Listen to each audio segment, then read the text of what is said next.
Welcome to the Smart Money Startup Show. I'm your host, JD Davids, and we're privileged today to have Meenas Sankaran as our guest. Meena is the founder and CEO of KETOS. KETOS helps enhance global health through proactive insights on water with a zero-touch deployment of innovative hardware, software, and data science. Meena grew up in India, where sufficient clean drinking water is a real challenge. Over 5 million people in the world every year die of waterborne diseases. And after 15 years of experience, Meena in the technology space, Meena and her team are making a big impact on global health with a unique combination of world-class technologies in water, science, IoT, and big data analytics as well to produce both profit and purpose. Meena holds a master's degree in electrical engineering from the University of Texas at Arlington, bachelor's degree in electronic engineering from the University of Mumbai. She's worked in product management and in engineering at Cisco, Big Switch Networks, Cumulus Networks, Tata Net, Countrywide Financial, Bank of America, Scuttle Voice and Data. In addition to all of that, Meena is the vice chairman of the Refugee and Immigrant Forum of Santa Clara County, the founder and president of Preneur to Inspire. It's a mouthful, but Preneur. Founder of the Lean In Circle, Women's Inner Strength, and a volunteer with the International Rescue Committee. So with all of that, Meena, I feel really privileged that you're taking time out to join us today, so thanks for joining us. Oh, thank you for having me. Yeah, appreciate it. Absolutely. So let's start with the story of how you came to the United States. Okay. I have a lot of people to be grateful for, to even have the opportunity to land in this country. But I think all the credit goes to my father and my mother. For their generation, they were extremely forward-thinking, especially having been raised in India, and my dad grew up in a village. He truly believed that you want to educate women and raise their daughters to be absolutely independent and strong, and because no matter what, you can lose everything in your life, but you can never lose education. So he was willing to go no matter what the length was to make sure I got that higher education that I desired. So with all that being said, and since we're on camera, he really had a tough time trying to pull together the financial resources that he could to get me here to the country. But I had exactly $400 bills and $1 for, it's an auspicious omen in India where you do 21, 51, 11, it's sort of the numbering thing. Okay. And so I had 401. Little did I know the significance of 401 in the US, but 401 in cash and a one-way flight ticket. And It was my first airplane ride. I had never been in an airplane before. First time I went to an airport for our family, and it was quite a moment. And I was 20. I had never left to leave kind of the city or let alone the country. And it's kudos to my parents to have that much amount of unconditional faith and strength to let me go and really pursue my dream. And remember, back then, it's not like you're texting constantly, oh, I made it, Snapchat of or like quick picture of the airplane or anything. Right. It's like once in 2 months you do a quick ISD call while counting your pennies to make sure you can let them know that you're okay. Right. That's an amazing story. So when you landed in the United States, what events unfolded in the first year? I would say that I am very grateful, again, for, there are these angels that pop up in your life at different points when you least expect it, but when you most need it. Right. And there was a person that I'll never forget in my life. His name is Dr. Truman Black. And he was a professor in UTA as part of the physics department. And he met me, and he gave me an opportunity to interview and appointed me as a TA for physics undergrad students, even though I belonged to the engineering college. I was going to say. He went against his own dean, and his dean and all of them were like, well, you can't give it that to, she's not a physics student. Right. She's an electrical engineering student. Yeah. And he was like, no, I think she deserves it. And so he struck a balance where I didn't get the monthly stipend that you typically would, Right. but I got the scholarship, which is exactly what I would need because Texas gives you in-state tuition. I remember I didn't have my funds figured out, right, or the financing. So Dr. Truman Black, and as I've fondly called him Dr. Black, he went above and beyond to accommodate me. He introduced me to Christmas, Thanksgiving, Halloween. My first ever Halloween was with his grandchildren. Wow. And he truly kind of let me immerse in his culture as well as the American culture within his family. And I don't know if people have that kind of experience with a professor, let alone, coming into a foreign country and getting that kind of exposure. So I can't imagine being able to graduate without the incredible support he was able to offer, especially finance. And without that scholarship, I don't know how I would have made it through. That's awesome. What a blessing. Yeah, absolutely. He God bless, and he passed away a couple years ago, but I'm still in touch with his wife. And they adopted a child years after all their grandchildren and children moved away from home and named the kid Meena. Oh, nice. And he is, it's almost like a grandfather, sort of a presence for me through my years. And, it was just a blessing to have him in my life. That's awesome. Yeah. And one thing I would love to add is the day of my graduation, none of my family could make it from India because just quite frankly, it was not the time for them to be financially free where they could come. And I was still kind of, my wings were not free yet. Sure. I was still kind of planting roots. But he made sure he brought his whole family to my graduation. Nice.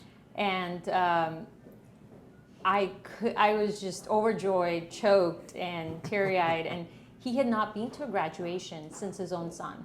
Wow. Because he's in a wheelchair and he was not able to make it. But he had a bouquet. He sat through the whole graduation. He had a card for me, and he said, I'm going to take a picture for you so you could pass it on to your parents. And nice. I don't know how many selfless people, just that's why I call them angels. And so it's paying it forward. Someday I hope I can do that. It really is all about people in life and in business. And the thread that I heard throughout that was not only number one, you clearly know how to build strong relationships with people.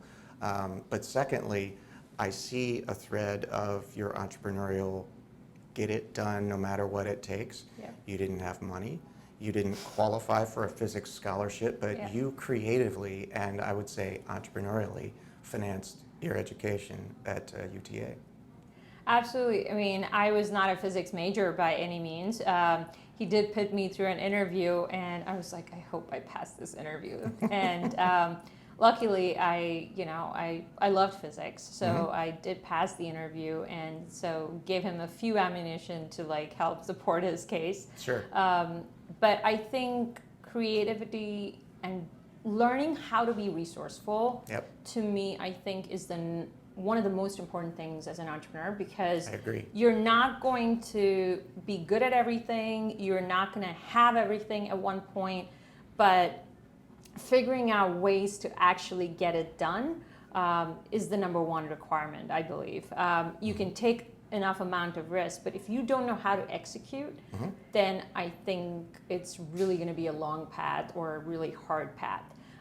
And something that I've always been proud of, but also constantly keep improving, is how efficient and how fast do you keep executing, no matter what the path. And that can keep evolving as you learn and as you grow. So not just that you're executing, but that you have a consistent cadence. Absolutely. Right, yeah. Right.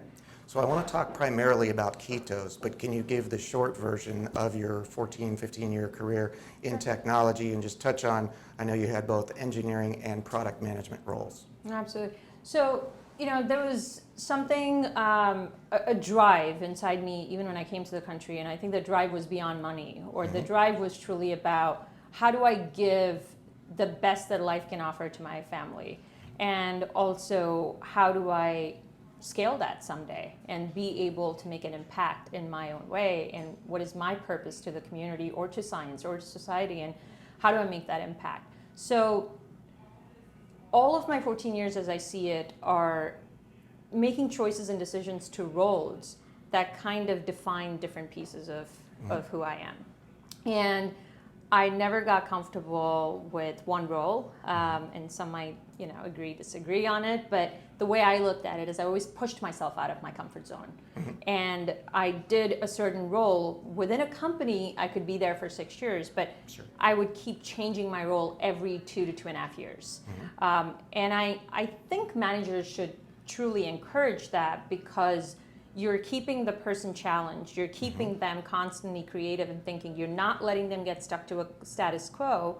And so I leveraged that to do a ton and a variety of product, strategy, innovation, and business leadership roles that gave me not only individual skills, but also how to build a team, how to really scale a team, what not to do, and learning best from other people's failures, because you're going to make your own set of mistakes, but at least try avoiding the ones you've learned from others. Right. So I think my 14 to 15 years of experience, corporate, small business, just sort of gave me a breadth and a blend of different kind of challenges. How do you address them? Enough to feel the confidence that I'm ready. I know I want to start something on my own, and it's just a matter of what am I going to pursue. But the feeling of I'm going to do this was very clear. Excellent. So how did the idea for KETOS come?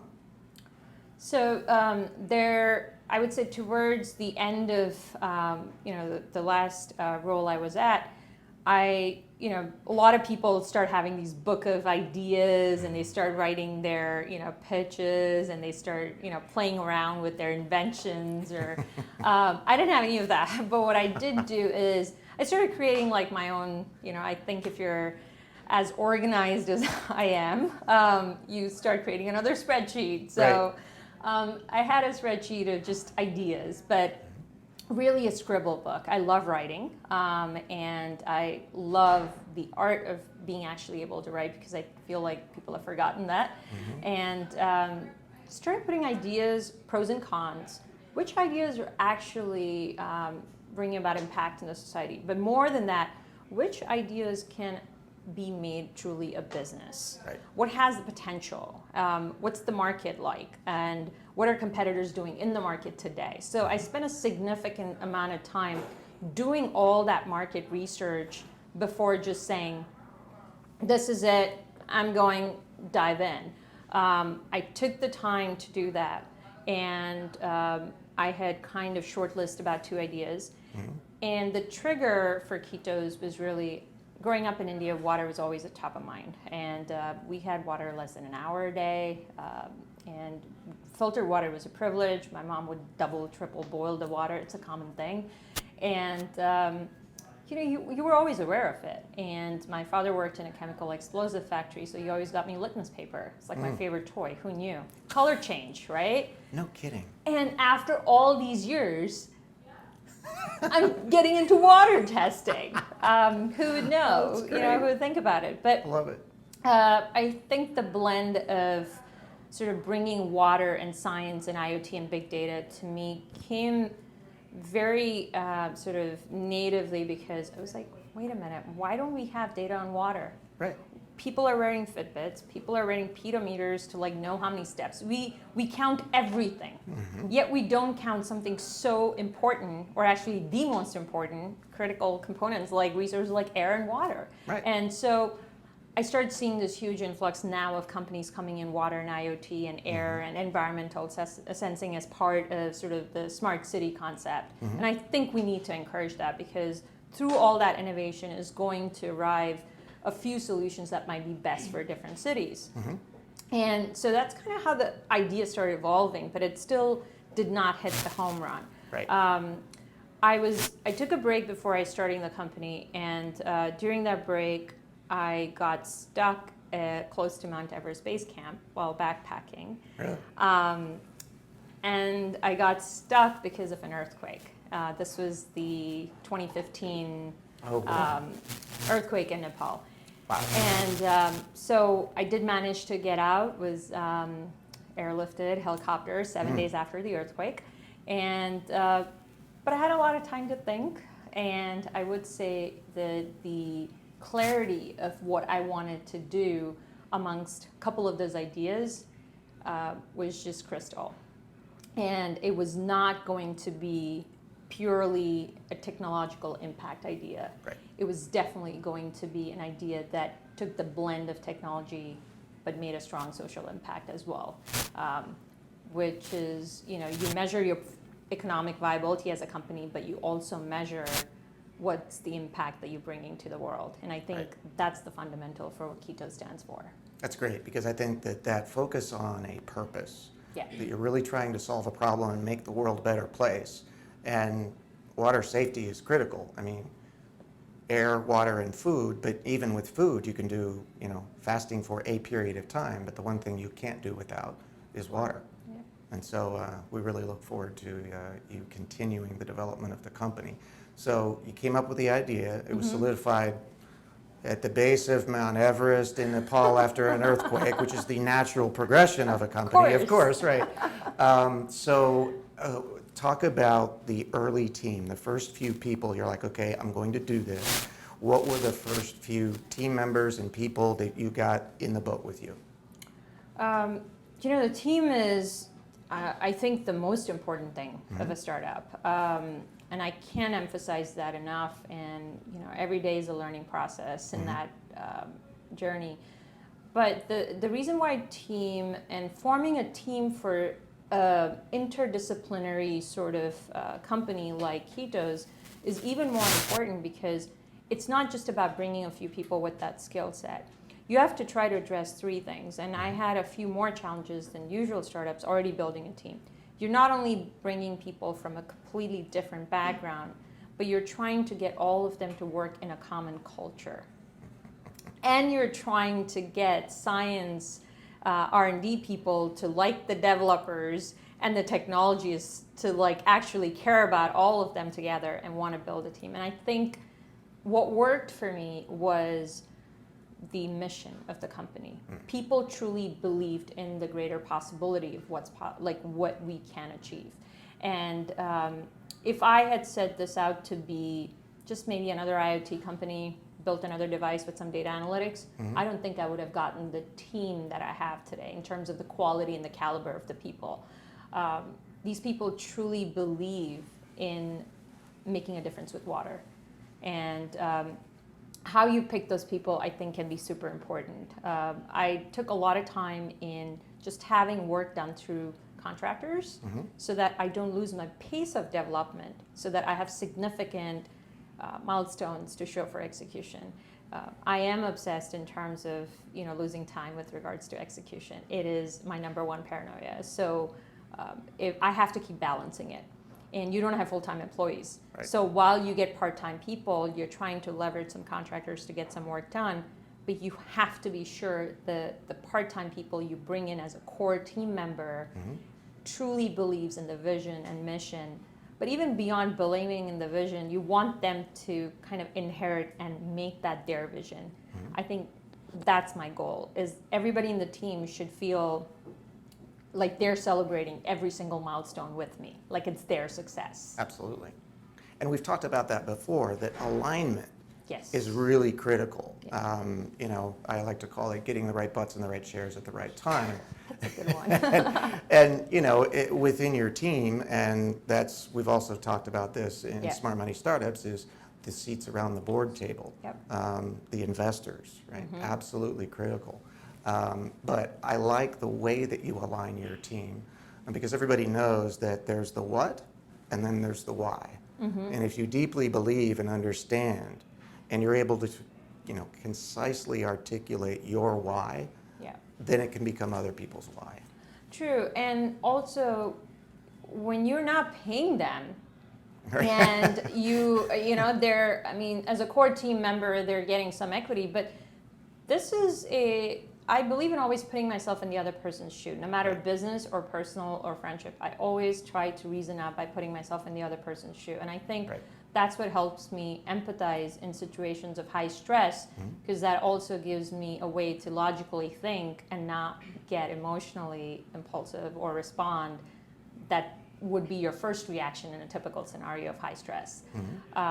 So these people are making a lot of sacrifices. I mean, it's their family's time, and they're already doing their day job, and then they're coming and spending evenings and weekends. So I think respecting that is super important. Sometimes I feel that in Silicon Valley, with all the hype and so many startups, the old school methods of just respecting people and valuing people for who they are, and that's sort of lost. I don't know if it's that evident, but it seems to be sort of fading away. Yeah. It's not I mean, I love the fact that it's cool to do, but if you don't have the right team, it doesn't matter how awesome your idea is, you won't get too far. And I think if you have the right people, you can pivot all you want, you can re-strategize, and it's a zigzag, it's not a straight path. So you need that support behind you there, and your goal is to be that Sherpa and work with them, right? That's exactly right. So you've got the team. Yep. And you're progressing, as we've talked about, team and customers are the two most essential elements. So talk a little bit about some of the early customers. Absolutely. One of the things I wanted to also mention with the team is I was very cognizant of the fact that we're not coming from a water industry, right? And I wanted to surround our team with a few water experts that really build credibility for the team as a whole. Also, it's an addendum to the strength of the whole team. So we brought two strong scientific advisory experts who, between the two of them, have over 60 years of water experience. Wow. And I think that helped us carve out a lot of validation for our initial product for the early customers, which is very important, because you don't want to build a product that nobody really wants. I completely see it all the time. Or building a product that they like, but it's not the first version that they would use, but it would be the third version they would use, right? Yep. So getting that fit right from the gate was super important to me. So we spent, or I personally spent a lot of time talking to customers even before my product was in a prototype stage. So a significant amount of time last year while forming the team was to talk to customers, and your timing couldn't be more amazing, because just this morning we are officially now an approved supplier vendor for a very large water enterprise company. And it's an exciting opportunity for us. It aligns perfectly well with the mission of that company for us, as well as kind of the routes to market that we've planned for our business model with how they perceive us for the next 2 to 5 years. And that's just the beginning. And we've got a pipeline of customers planned out with pilots. So this year is going to be all about testing. Just That's pilot excellent. it out and get our MVPs ready for the market. Congratulations on that Thank big you. first customer win. And I like the fact that you highlighted the fact that you, before you even wrote a single line of code or started building a prototype of the hardware, you talked to customers. A lot of them. And one of the things that we see at Smart Money Startups with our members all the time is that a lot of people talk about lean startup, but very few people actually do talk to a lot of customers before they start building. I ask people a lot of times, they're like, oh yeah, we've talked to customers, and I'm like, okay, great, how many did you talk to, and what were the 3 themes that came out of it, and where's your one slide that says, we talked to this many, and here are the themes that came out of it, therefore, these are the features we're going to lead with, and then we're going to put these out there later. I applaud the fact that you did that. Let me take a step back. When I think back, why did I do it, right? Just questioning yourself. When you're taking investor money, you're trying to de-risk market, technology, and execution, right? Well, if you're putting all your 12 years of savings into this company and you're starting a company, you're not just going to go in blind, or you better not go in blind. And I know how every dollar, how important that was to me. And so if I'm putting that money in, I want to de-risk as many things as I can control as possible, because there are a million things that are going to be unknown and uncontrolled. So I believe that any startup who doesn't talk to customers while building their prototype is really making a huge mistake, because it's not worth going down a path of building a product and then going to a customer.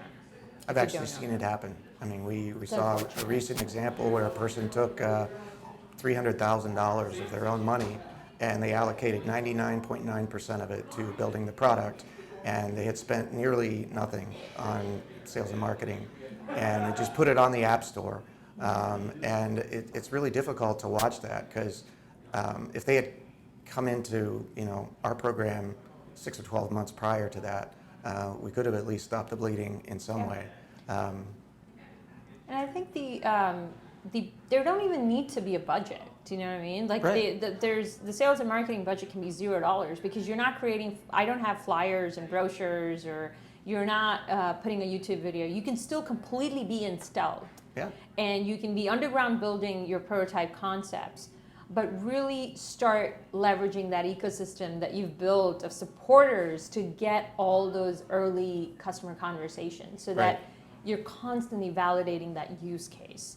Because to me, it was an evolution of prioritizing the use cases and figuring out which is the beachhead market I'm going to go after, and how is the product market fit for that beachhead market at this period of time enough to get me early commercial success. There's so many parameters in that, and you have to go through so many iterations of sort of not trial and error, but elimination process to arrive to that decision.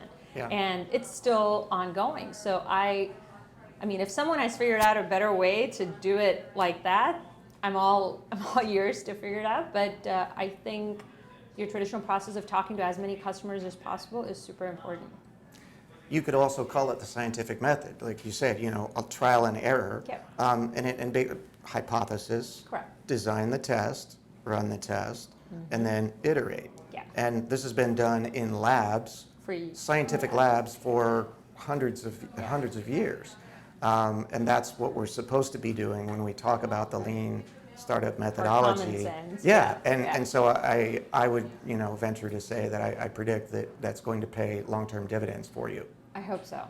And or at least it makes our iterative process lesser of a delta in terms of the changes we need to make for the customer. I don't expect a massive delta of like, oh my God, I need to completely change my product SKU, versus, oh, they just want us to do this slightly different. Totally doable. That's why we talk about fail fast and fail cheap. Absolutely. And when you're at the stage where you're doing little experiments in a process of elimination, it is cheap and it is fast. And so now you're not making hard left turns, you're making little adjustments. And I mean, I can't emphasize this enough, that when you're in that first 18 months of that journey, every penny counts so much, that the sooner you fail and the faster you adapt. Like you said, that's one of our company values. And even though we're a small company, or 8 people, it's super important for me to have company values and team values and really reiterate them and have offsites. I mean, you don't have to be a 500 people company in order to do that. I think it starts at the very bottom in terms of, some people say it starts at the top, but to me it's like, you get your core team to believe in the culture, they will start driving that culture for you, because you're one person. Absolutely. Speaking of retreats, talk about what you did with your team very early in the process, with the Yosemite trip. So, I took them to Yosemite. We're all big nature buffs. Everyone loves outdoors, hiking, different fans of different sport. And it doesn't have to be super expensive, again. So talked to the person who owns the cabin at Yosemite. They decided to give me a discount. Again, being resourceful. We took the cabin that had maximum bunk beds. So that way we could all kind of sneak in, and made it like a working strategy session. So it was a Saturday and Sunday, just one night stay. So people are not too far away from family. And one day was, we had a very structured agenda. Of course, it's me, so I had to have structure there. But it walked everybody alignment. Again, it brings back to alignment where the hardware person is laying his goals out for the next 6 months. And to have that level of brainstorming and alignment within first 8 months of your company gives everyone so much clarity, which I think is very critical. Also for us, because our team is so far apart geographically, not everyone is in the same office. And then the second day, we just went on a hike. And the team is like family, and I think I spend more time with my KETOS team than I do at home anyway. So it's, you might as well do it right. And I think there is no recipe for all this. You just have to go with your gut. Just go with your instinct. Do right by them, and do what needs to happen. I completely agree. Yeah, I like the approach that you're taking. I think it's going to be successful. So you've got your team, you've got your customer feedback, and you're beginning to build. Now, you still haven't raised any money yet, right? Yeah. Thanks for bringing that up. I'm highly undercapitalized. Right. But there was a reason to that from the beginning. Yeah. I have seen my previous startups where you jump in and then immediately you raise all this money. And it's nice to raise all that money, but I think in hindsight, I also feel good that I didn't raise money early on, because money can change things, and money can make people too comfortable, or the team, even when they're not probably ready to jump in full time at the first day. So I think what has happened now is I wanted us to get to a significant amount of milestones. I didn't want to just go and pitch an idea. Right. And so I was like, okay, is this idea worth it? How can I build my credibility? Because why should they believe that I'm the one cut out for this job? And why should they trust me that I can actually get it done for something like water? Sure. So I took that upon myself to show enough milestones so that when I do go back to the investors and I go, look, in 18 months, here's the team, here's the advisory scientific panel that's helping us, here's the customer traction, that early success we've had, here's my pipeline for the next 18 months, and by the way, here's my 2 functional prototypes that I've built. I'm just figuring out manufacturing here, so do you want to help out? Right. Right. To me, it just shows the investors just quality of work, as well as, I hope it shows them that, look, this person can execute, and no matter what the challenge is, they'll figure a way out. Exactly. And, so you've accomplished all of those milestones without raising any outside money. Absolutely. Yep. Now, to be fair, you have put some of your own money in there, like ballpark. No, I'm pretty sure. I have basically put in $150,000 of my savings. Yeah, not much. That's still really impressive, because I know that investors really like for founders to have skin in the game. But the fact that you've accomplished all of those milestones in such a short period of time is really impressive to me, as well as the network that you built. Yep. You said that your sort of Friends of KETOS is over 60 people, right? Crossed 100 the last time I checked. Yeah. And I think it takes a lot of people to support you, and it takes a village to make a company successful, or an idea successful, I think. I'm not sure who said that, but Sure. The ecosystem of supporters, I think, is super important, because the world is so small that you will be surprised if you need to meet someone, even if you don't know that person, and you reach out to 10 people, somebody will know someone who knows that person. Right.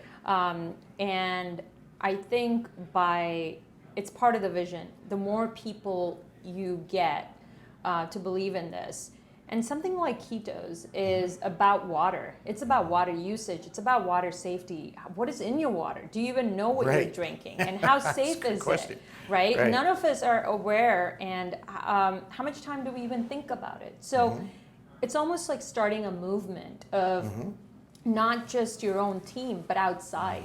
And Right. so you have iterative layers of people supporting. You have your inner circle.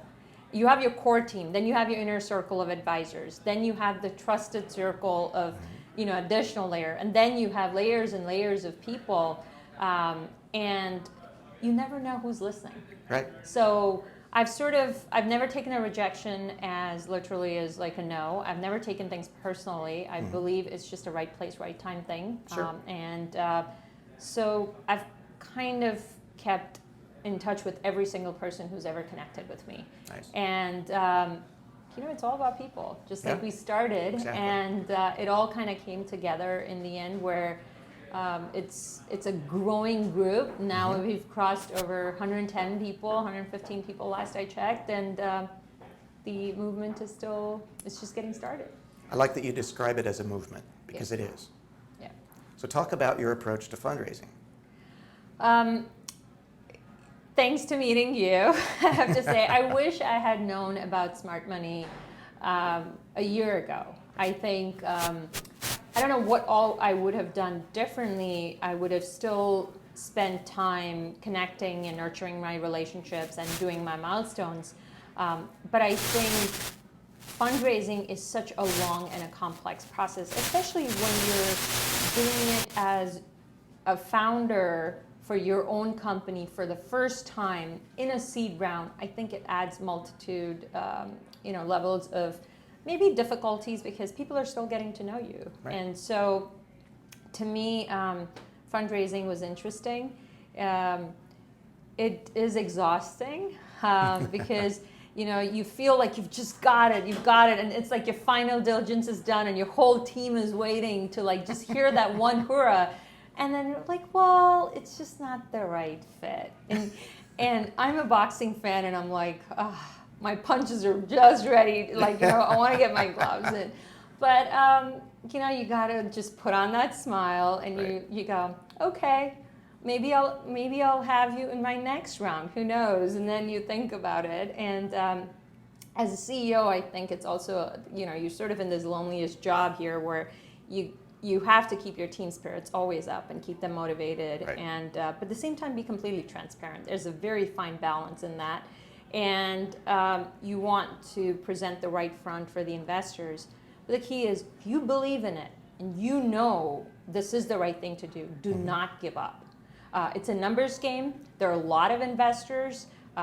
Going after a very concise, targeted list to me is the nirvana of it. And I think the fact that you've built the Smart Money program around that principle could save entrepreneurs. You could save entrepreneurs from giving up, let alone just saving them time and money in that process of making it more efficient. You could save companies from just disappearing. Mm-hmm. So going through the process of building that target list, talk a little bit about some of the people that we uncovered in that process that you might never have even known about. Definitely, there was, as I was going through the whole process from nurturing relationships and all of that this year, there were, I was hitting there was all this pipeline of interest, and then I was like, well, how do I prioritize in terms of who is truly my strategic partner? Because I didn't want it to be just about money, but I wanted it to be about who are the advisors who are going to really show me the long path and going to be by our side through the ups and downs. And I discovered a couple of venture partners that I had not heard of. I'm a bit embarrassed to say that, but it is what it is. You don't know all the investors out there, and clean tech is still a new space, and I'm learning. So it was pretty amazing to speak to those investors, because it's a night and day difference in the quality of conversation from an investor in a targeted list to an investor that you probably had your friend introduce because she knew an investor, or her neighbor was a venture capitalist because this is Silicon Valley. If you go that route, you're going to be disappointed, and you're also going to lose a lot of time because you're talking to them. It's an education. They don't know what the idea is. It may not be their space. They're probably going to ask you, why are you even doing this? And you're going to lose time. You go to an investor who has been in this space, who understands the challenges, who's taken a company public or even had acquisitions. They will ask you such intelligent questions on your space about your technology. The best part I had was when the investor was describing my technology, and I was like, oh my God, should I be scared at this point? But it was an amazing feeling because he just got it. Yeah. He got the science of it. He understood exactly the challenges. He understood what kind of competitive barrier we would have. And it just elevated the possibilities of why this is such a huge problem to solve. And it was really encouraging and refreshing. And I believe you need about 10 conversations like that as an entrepreneur because it's important. It's healthy for you. And you need to go through that, even if they don't invest. Right. And you should stay in touch with them because they could land up becoming an amazing business advisor for you. Absolutely. And so do you feel like some of the other meetings with people that didn't have that industry expertise were maybe not the best use of your time? Absolutely, absolutely. Early on last year, I did take meetings where I came from the tech industry, so there are a lot of people in Cisco who know a lot of VCs, and a lot of my friends are, let me introduce you to some, right?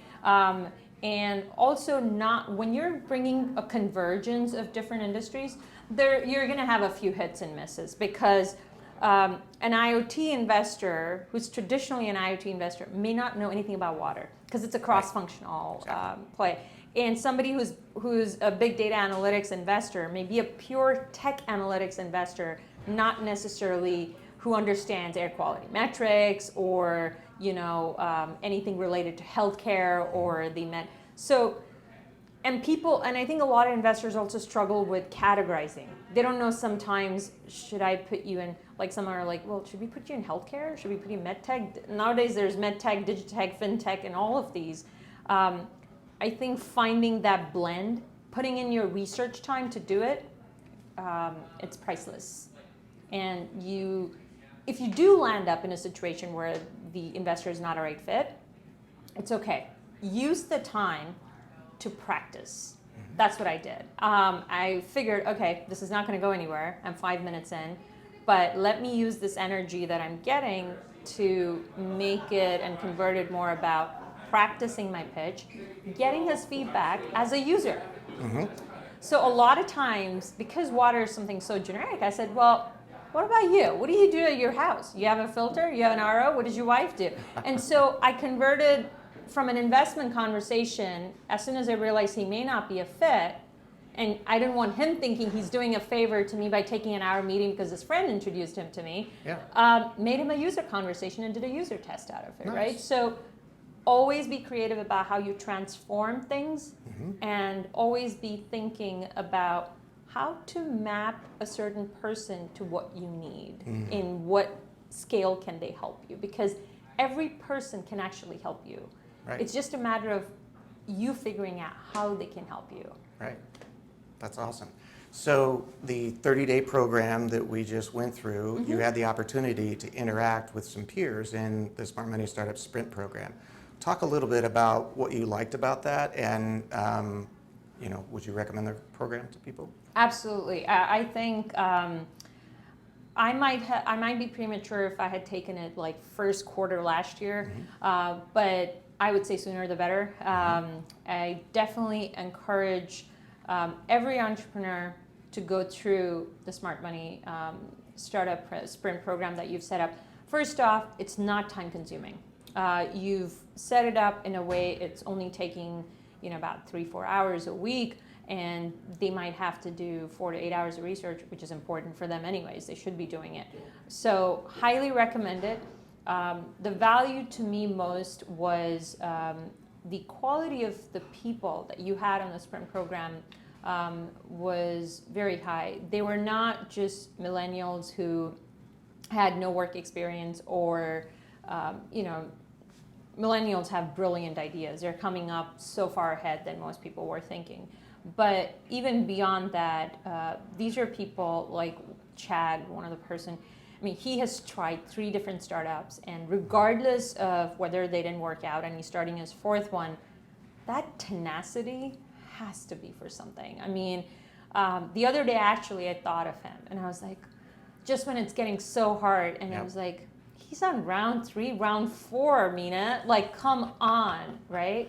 And I think, again, Steve and some of the other people, the quality of what they're bringing to market, the innovations that they're bringing in both the medical field and the tech field, it's incredible. It's impressive. So I think you get to build that relationship.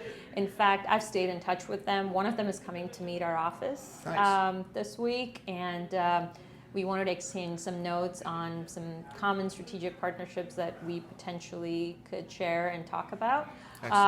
So the more founder community networks you can build, the better. Yep. Use your time wisely. Yep.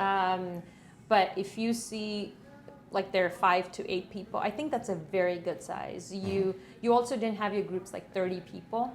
Your groups were very small, which makes it qualitative. Right.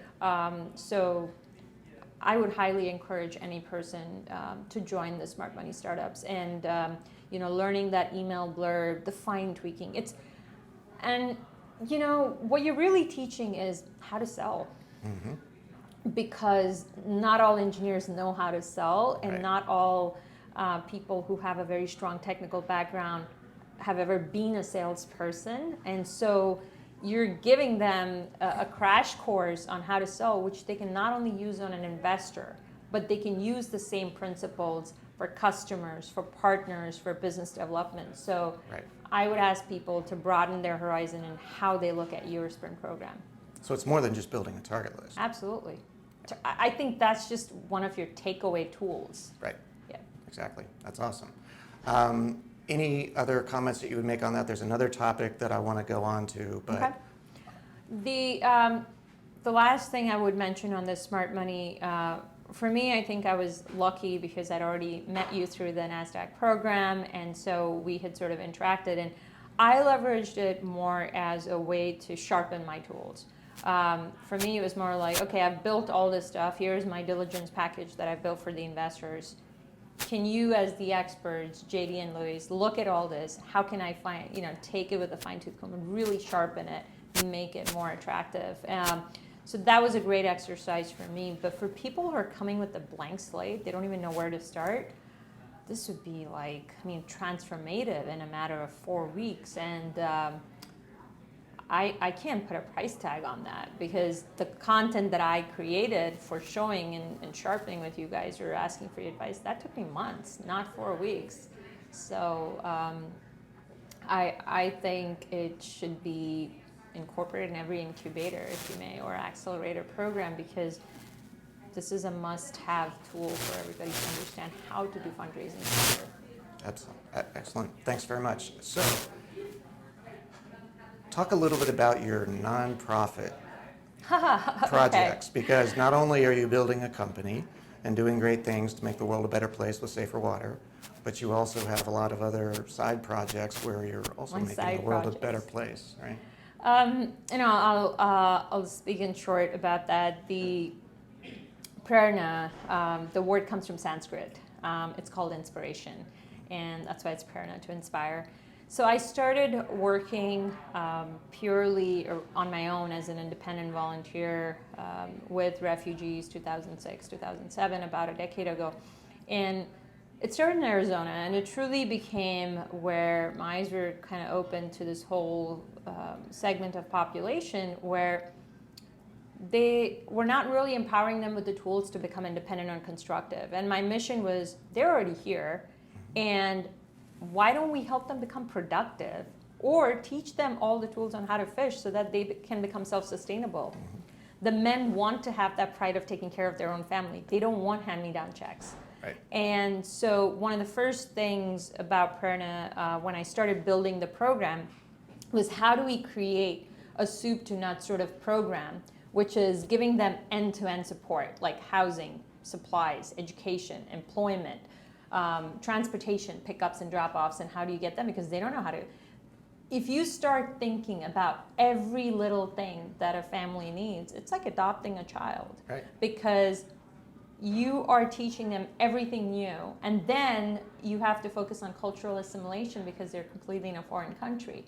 And so most federally supported agencies, or VOLAGs as they're called in this country, have typically a 90 to 120 day program, just resource constrained, and that's how the system has been. you can't do anything in 90 to 120 days. I mean, you can do the basics, but for a family to truly assimilate in this country and be successful and mentally be at peace with themselves and accept their new life, it takes a long time. So what Prerna has done is really built a program around mapping that refugee's journey, not just for the individual, but for their whole family in a very custom manner. It's a very qualitative approach. We don't work with thousands. We work with more in the numbers of 30, 50 kind of range, but really about how do we take that youth to college? How do we take that child and every child gets educated, every person speaks English, and how do we get the adults jobs? We try to really focus on education and employment, make sure their health is taken care of. They have much more workshops and understanding of how to take care of health, really putting down roots for long-term sustenance. Yeah. And so that now every one of the refugee families that we have worked with have come back and they want to be volunteers at Prerna. Oh, that's great. And some of the children that I started teaching English who didn't speak English now are in engineering colleges. Wow. So to me, that's truly fulfilling beyond all my other companies and visions. But it's one of the most rewarding things I do. I officially established it as a 501c3 in 2015. And we have grown tremendously. It's an all-volunteer organization. We don't have a single paid employee. It's an all-women board. Nice. And over 90% of our volunteers are also women.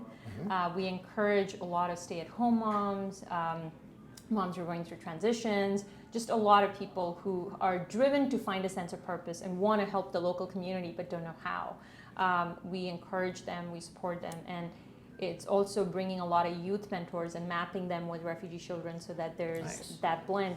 We have an expansive amount of programs, and we believe in complete transparency. So if you donate $25, that's going towards a bus pass. Or if you put in $300, it's going for one family's monthly grocery. Nice. And I think that's what nonprofits should stand for. Absolutely.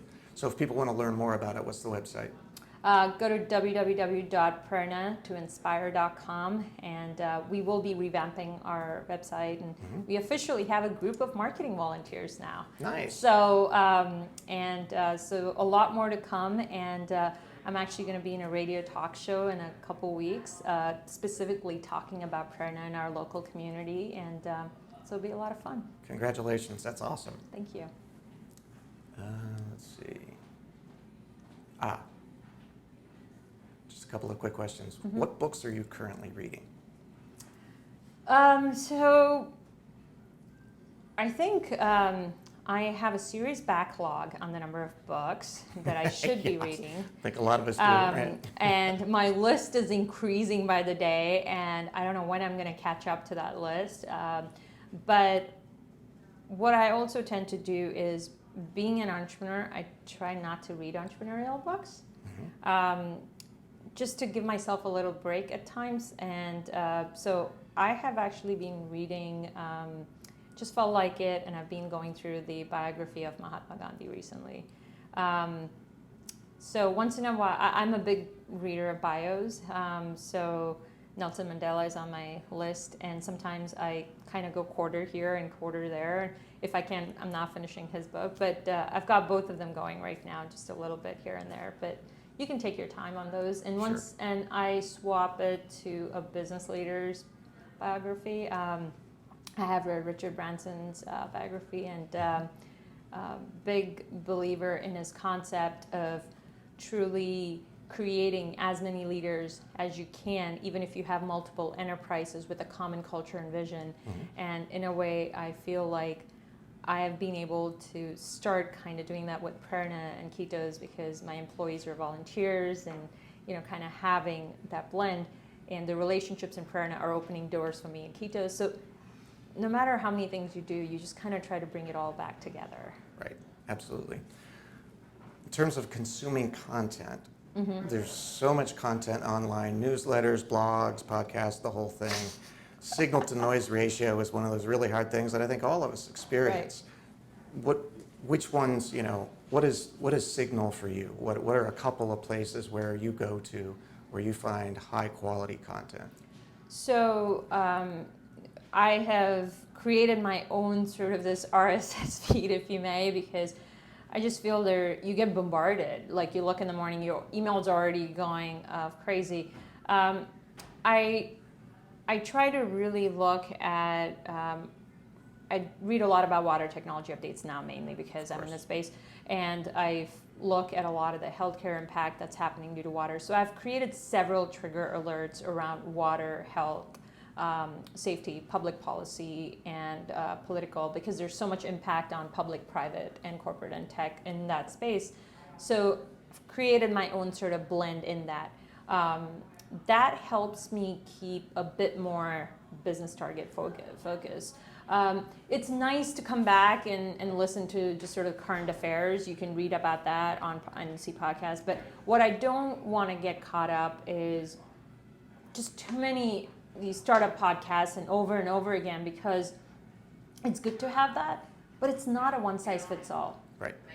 Every startup is different.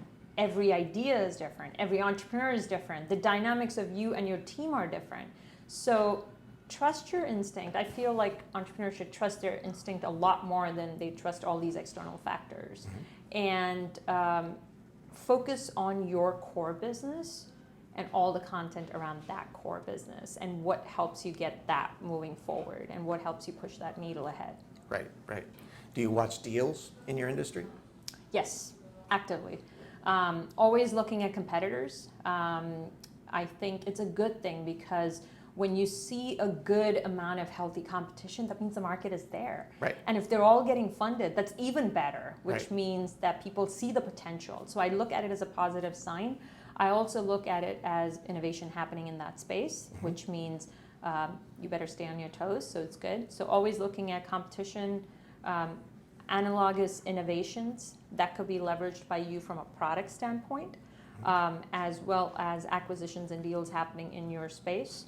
I think these are very critical from a business standpoint in terms of what you should be thinking about. And so you're watching the guerrilla deals that are being made as well? Absolutely, yeah. Absolutely. Excellent. So bring it all together. Since most of our audience are entrepreneurs that are early stage, we've talked and touched upon a lot of different topics.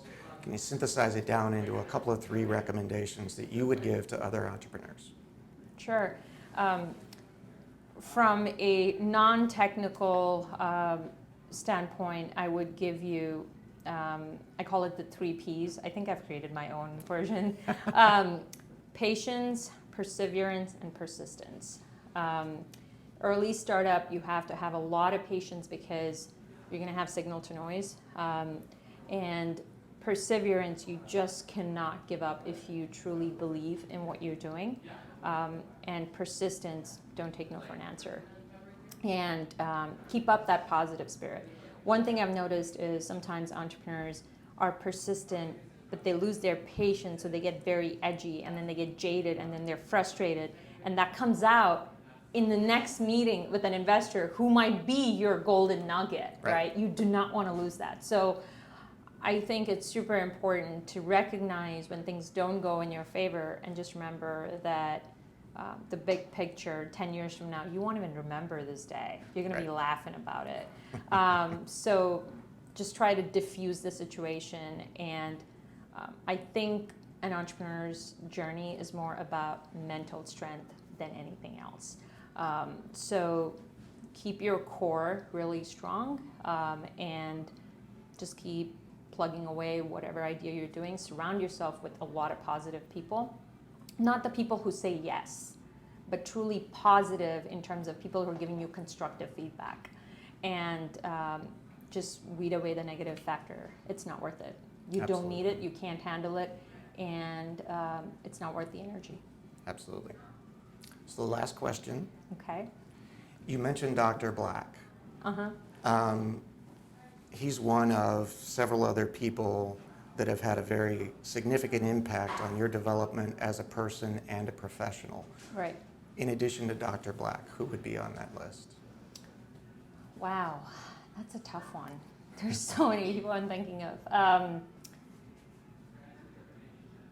Well, I have to put my father top of the list. I think my father, my mother, my sister, I'm one of those very few people who is so closely knit with my family. My sister is she's the first Indian woman IPS officer running special ops CM security in India. Very rare. Most women don't even go in that field, let alone, I won't disclose which state she's in just for security reasons, but phenomenal woman, and the power and the intensity and the life-threatening situation she's in day and day out in the field of work she's at is just incredible to see as a woman, and how she handles it with a battalion of men. And as a soldier, and I think you come from the Marine Corps, you can totally relate to it, discipline, right? So I've learned different things from different people, beyond being my sister, but that's what I look at her as a woman. From my mother, I think it has been generosity, to really be able to accommodate people, and that characteristic has helped me with my team in terms of really being accepting of different people's personalities and quirks, and no matter how they behave, you always sort of work with them, be tolerant of them, and that has taught me a lot. And with my father, it's been truly about organizing and patience, tremendous patience, and planning, and being skillful about thinking through. And I think Dr. Black showed me my way of doing prana in a way. It's sort of come back of how he has helped me. And another person I would say is a very close friend of mine, Laura Norquist. And she has been an absolute survivor, breast cancer survivor herself, never ran a mile. Recently she did an ultra marathon. Wow. And just when she had recovered from cancer, her husband went into stage 4 non-Hodgkin's lymphoma. He was an ultra marathoner, 25 or 50 time triathlete Ironman, but you never know. And just an incredible survivor. Resilience is something I have learned and seen through her. And so when I truly believe that I've taken inspiration from many people, but it's sort of seeing these qualities and reminding myself of how these people have helped me through this journey. Another person, I can go on, but I'm going to just stop with the last one, fifth one for you, is somebody named Shelly and Doug. They're a couple. I look at them as my surrogate parents, or I think they already adopted me as my surrogate parents in Arizona. They're always checking on me, cheering me, and it's just amazing to see unconditional love and faith. And most people think that they're lucky if they have one or a handful, and I feel like I can just go on counting a couple hands, and so just grateful. Awesome. Sounds like a blessing. Yeah, absolutely. That's awesome. Well, Meena, thank you very much for taking the time to talk with us today. I'm excited about what's probably going to happen in the next couple of weeks and couple of months. And there will be more of the story to tell at that point. So. Absolutely. I'm super excited. We're in the heat of our fundraising round, and lots of action going on, and I'm positive that I would have lots more to share once things are finalized. So absolutely. Really honored to be here, and thanks for taking the time. Absolutely. Appreciate it. Thanks very much for joining us, Meena. I'm JD Davids, and this is the Smart Money Startup Show.